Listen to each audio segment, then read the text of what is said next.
When villains weren't wrong. Off rip, I'm pretty sure the thumbnail shows a bunch of like Pixar villains. So I don't know. It's for villains that had a decent point. I feel like Thanos, of all people, had a pretty good reason why he was trying to do what he was doing to wipe out half population on every planet. So things weren't overpopulated. Because I mean, I feel like America, not America. I'm an idiot. Earth is definitely overpopulated. So I feel like he actually had a decent point.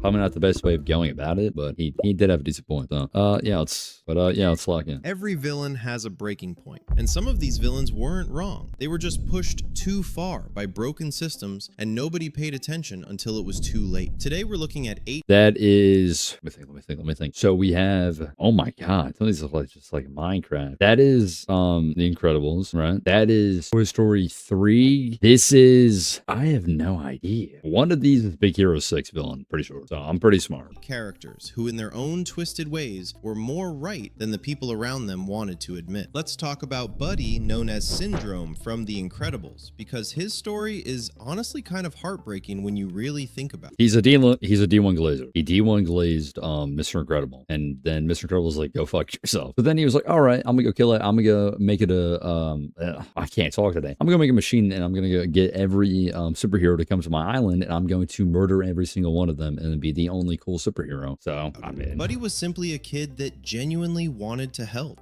Kids are like that. They see something cool happening and they think, yeah, I can do that. I can be part of this. I can do anything. But Mr. Incredible, he doesn't see it that way. He sees a liability. Like, bro, please stop helping.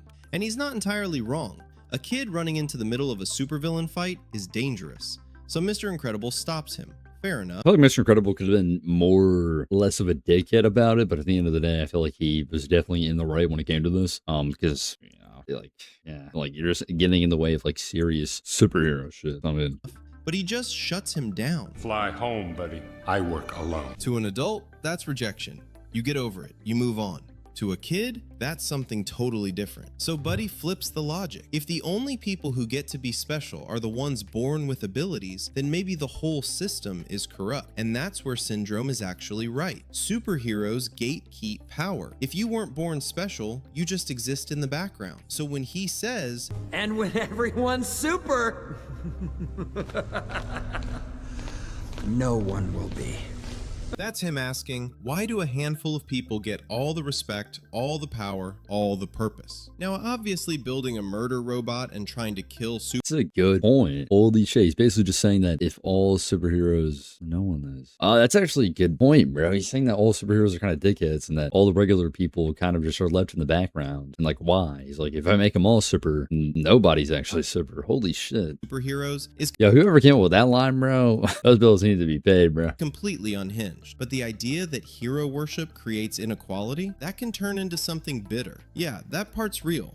You can't count on anyone, especially your heroes. Syndrome was a kid who got told to stop helping, and he decided that meant the whole system was rigged. And maybe he wasn't wrong about that either. Moving on to Henry Waternoose. Ooh, The Incredibles Inc. villain. I know absolutely. I forgot so much about that movie. I did fuck with that movie so much when I was younger. I have no idea how he's the villain to begin with. I know that like he sent them away into like a door world or something. I don't. Who's the third in Monsters Inc. A character who's in way over his head. This guy runs an actual city of monsters, and that whole city runs on one thing: the screams of children. I know, it's weird. Then the scream shortage hits. Waternoose realizes if the screams stop, the energy stops. If the energy stops, the city collapses. Without Scream, we have no power. No power, no jobs, homes go dark, monsters freeze. Everything. That's why they do the He's screaming. looking around at his employees like, what's the plan here? And everyone else at Monsters Inc. is just standing around like, dang, that's crazy. No one even Googling alternative power. So Waternoose panics, and when someone in power panics, they don't get creative, they get desperate. He literally says, I'll kidnap 1,000 children before I let this company die, and I'll silence anyone who gets in my way. Yo, honestly, that'd be boss, honestly, bro. He's doing what he needs to do to keep society a thing, because without power, they're cooked. No jobs, nothing. They're cooked. They're literally cooked if they don't get screams. You gotta scare the kids, bro. You gotta get what you gotta get, bro. which is, yes, completely insane. But listen to what he's actually saying underneath that. He thinks he's saving everyone. From his point of view, the choice is simple. do something horrible, or watch an entire city die. Definitely just do something horrible. If fear is the only fuel they have, then use more fear. That's why he keeps escalating. Then straight up, whatever it takes. Waternoose was right about one thing. Monstropolis was always one bad week away from collapse. What he got wrong was thinking that squeezing a dying system harder was the only answer. Now let's look at Chef Skinner in Ratatouille, because this guy is basically every manager you've ever hated. He definitely, his whole plot was like, he, was the head person there. Then this dude comes in. Honestly, bro, I don't even blame him, bro. He dead ass, like literally thought he saw this dude having a rat helping him cook. And he started losing his mind trying to get to the bottom of it and catch him in the act. Like, actually lost his mind, bro. He's kind of good, bro. I kind of feel bad. Everyone loves Remy. I get it. But let's just be real for a second. If you walked into a fancy 5-star restaurant and found out a rat was running the kitchen, You'd lose your what shit. would you do? You'd call someone. The health department, the police, the Avengers. Skinner wasn't crazy for freaking out. From his perspective, this was a lawsuit waiting to happen. So when he says, "Get this rat out of my Bro's trying to save the restaurant, bro. He's the real hero of the story, bro. The rat's the villain, bro. kitchen," that's actually a legit response, right? Where Skinner becomes the villain is why he cares. It's not about food safety. It's not even really about the rat. It's about ownership. Skinner didn't build this restaurant. He inherited it. It was always Gusteau's. And now some random rat shows up with actual talent, and suddenly people care about the food again instead of Skinner. And Skinner realizes he could just use Remy. The rat cooks, Skinner takes the profit, everyone's happy, right? Was he right to worry about a rat in the kitchen? Yep. Was he 100%. right to care about the restaurant's reputation? 100%. Like, literally, though. Like, he actually had some pretty valid takes. Sure was. But he chose greed over growth. Skinner became evil when he realized he could profit from someone else's passion and decided that was enough. Yzma Oh. in The Emperor's New Groove is a villain who is unhinged. Completely unhinged. Let's just get that out of the way. But Kuzco? He absolutely had it coming. I don't even remember this movie. I know he gets turned into a llama or some shit.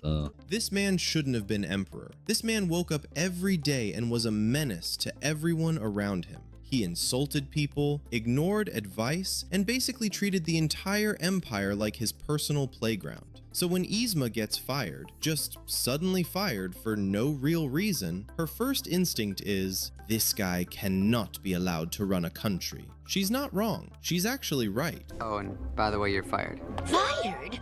What do you mean, fired? Here's what people forget about Yzma. She was Kuzco's advisor. She practically raised him. In the background, she was running the empire. Paperwork, planning, the actual brains. She did the real work while Kuzco posed and flexed and did whatever he wanted. And then Damn. So he's basically just a dickhead and she was doing everything. That actually makes a lot more sense. Why? Because I remember when I watched this film, I just thought that she was like, oh, bitch. one day, he fires her. How could he do this to me?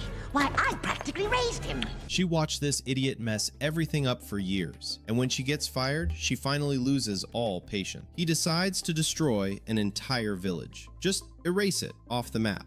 Why? So he can build a summer house. Aura. Actual aura right there. No warning to the locals who's lived there for generations. No, sorry about this. Just, yeah, we're wiping your town off the map. Anyway, birthday party tomorrow. I just needed an insider's opinion before I okayed this spot for my pool. So Yzma decides to poison him, but turns him into a llama instead, which is obviously crazy on a whole new level. How do you try to poison a dude and kill him and then turn him into a llama? And why am I trying to figure out the plot of a kid's film?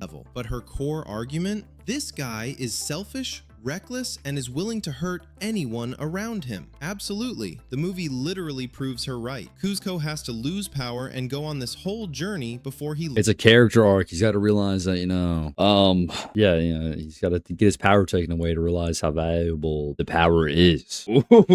I'm cooking today. I'm cooking. learns empathy. Which means the real problem wasn't entirely Yzma, it was that nobody stopped him sooner. You can't blame her for seeing the disaster coming. And You really honestly, can't. if you spent years being ignored while watching someone wreck everything, yeah, you might turn a man into a llama too.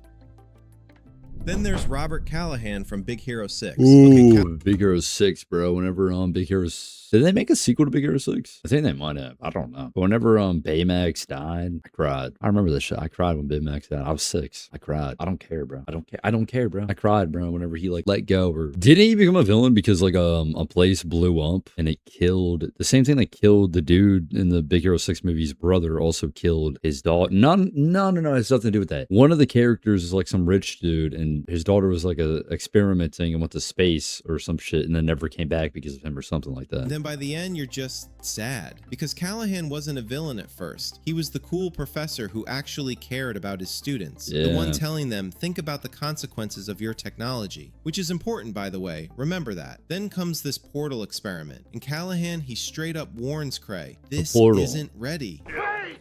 You did this! You knew it wasn't ready! Callahan? The machine is literally failing. And Cray's like, yeah, but innovation though. So they push ahead anyway, the portal explodes, Callahan's daughter Abigail gets pulled into it, she's just gone. Contact with the pod!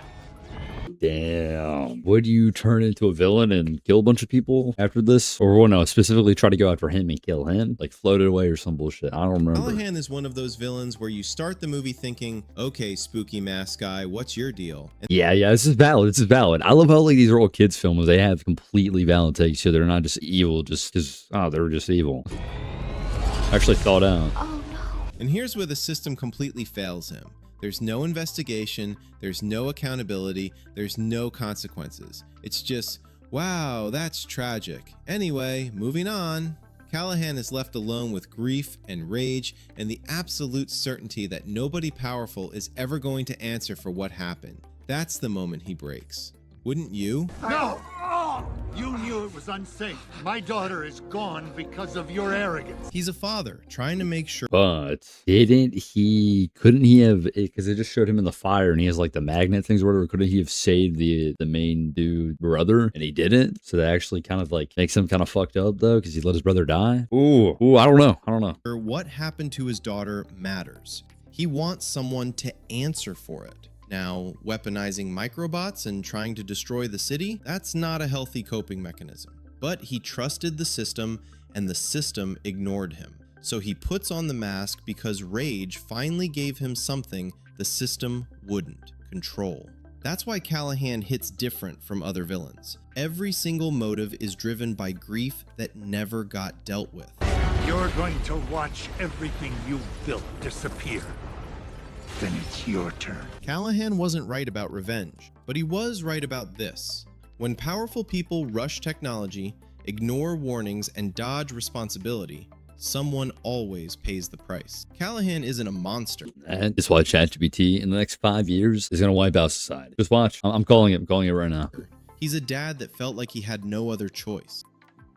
At first, Lotso in Toy Story 3 looks like a joke. I loved fucking Toy Story 3, bro. I've been glazing Toy Story 3 for plenty of videos now, bro. But like, bro, it's the best one. Fucking, I don't care what anybody says. I don't even know what Lotso's whole point of being a villain was, to be honest with you. I think it's that the fact that kids don't care about him and that they're just forgotten and he's just turning evil. I don't know what his whole thing they trying to do is.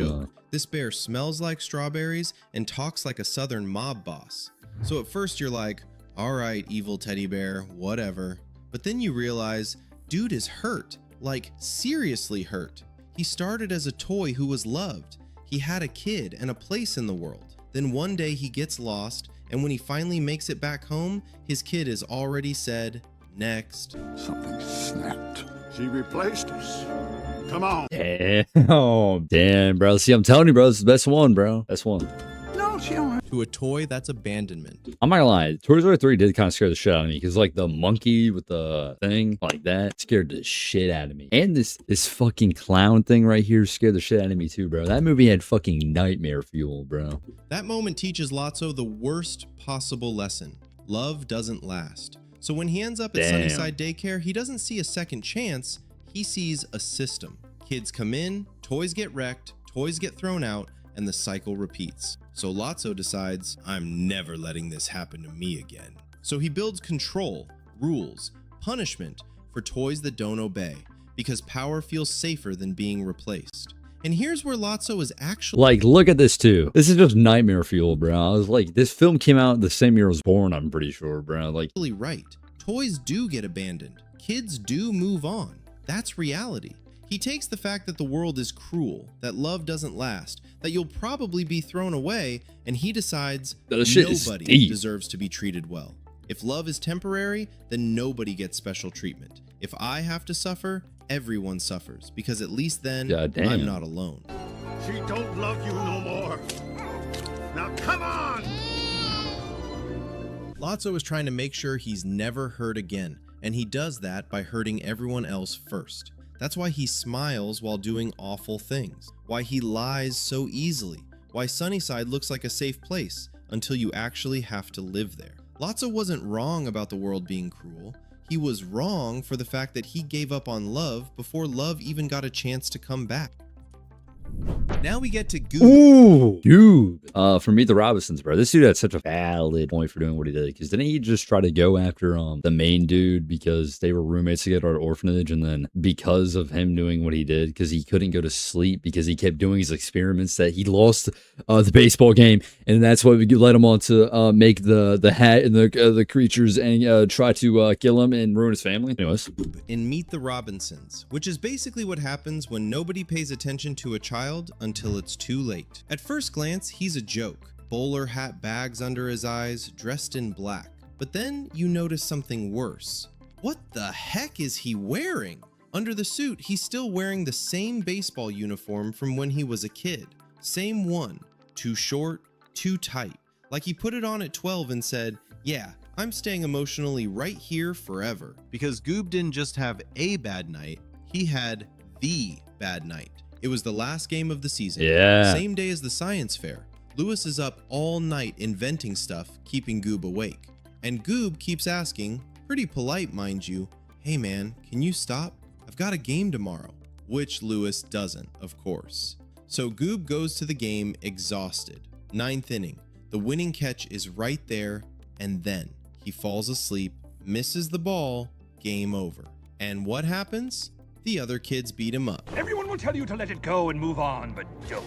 Turns out that's his future self giving him the worst advice possible. So Goob listens. After that, no parents want to adopt him.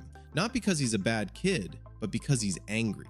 bro, I'd be angry too, though, bro, to be honest with you. Holy, bro, she's got some valid points, though. All these people got valid points. This entire video is just genuinely me disagreeing with this and just being like, oh, yeah, I saw this film. It's pretty good. That's the entire video. A couple people try to be his friend, but he's so mad he doesn't even notice. Then the orphanage closes. Everyone leaves except Goob. They all hated me. Eventually, they closed down the orphanage and everyone left, except me. He spends the next 30 years in that orphanage. 30 Same years. room, same uniform, same radio. It was then that I realized it wasn't my fault. It was yours. It took you 30 years to realize it wasn't your fault. All right. Yeah, right. Yeah, bro. Listening to Lewis succeed over and over, while Goob stays stuck in the 9th inning. If Lewis didn't keep me up all night, I catch the ball. If I catch the ball, I get adopted. If I get adopted, my life is completely different. And suddenly, revenge makes sense to him. Here's where Goob is actually right. Neglect changes people. He was a kid who needed help and was ignored. He was beaten up and was never given a second chance. And while the person who caused all this got to move forward and succeed, Goob stayed stuck in one moment for 30 years. His response is insane, but his beef, that's valid. Finally, there's Evelyn Dever from Incredibles 2. Incredibles 2, complete dog shit, horrible film. The fact that they're making a third one is a fucking joke, and this is completely horseshit. Anyways, the first one, though, is fucking cinema, though. Literally a top 5 Disney film of all time, but I mean... A villain whose argument is so solid that you almost forget she's using mind control. Shit, I forgot what it even was, because she fucking sucked. Here's the thing about Evelyn. She loses her father because of superheroes. That's life-changing stuff. He died. Pointlessly. Stupidly. Waiting for heroes to save the day. But Evelyn builds an entire world view around it. And she has a point. Society has become addicted to heroes. And honestly, she's not wrong about that. People don't solve their own problems anymore. They wait until something goes wrong. Where are the supers? Nobody prepares and takes responsibility. Why would you when a cape is eventually going to show up? That's her whole point. Heroes don't just save people, they train people to rely on supers. But you can't always rely on supers because they're not always going to be there. Ooh, yo, bro. Oh my God. Anyways. Hero worship turns everyone else into spectators. Superheroes keep us weak. So Evelyn decides she's going to prove it. If people see heroes fail, if people see supers lose control, maybe society will finally stand on its own. And here's where everything goes wrong. Instead, she becomes Screenslaver. She uses screens to control people's minds.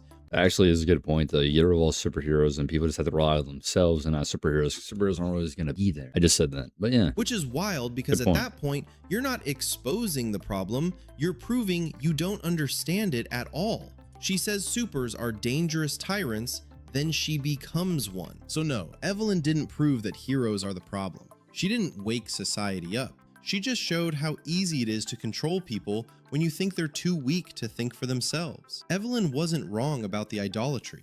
In the end, she didn't end hero worship, she just replaced it with herself. Villains don't start Damn. as monsters. They start as people who have been hurt. They start as kids who weren't listened to, workers who weren't respected, parents who lost everything. Ignore problems long enough and someone will weaponize them. If you're still here, hit subscribe and click on the next video. Yeah, make sure to go like this video. Subscribe to this dude too, obviously. But yeah, bro, these villains in Pixar films actually have such valid points for it too. It's crazy how these films are also just made for like literally like children. And they have the most valid points ever. It's just fucking insane, honestly. That was a great video though. That's pretty much it. Yeah, let's move on to the next one.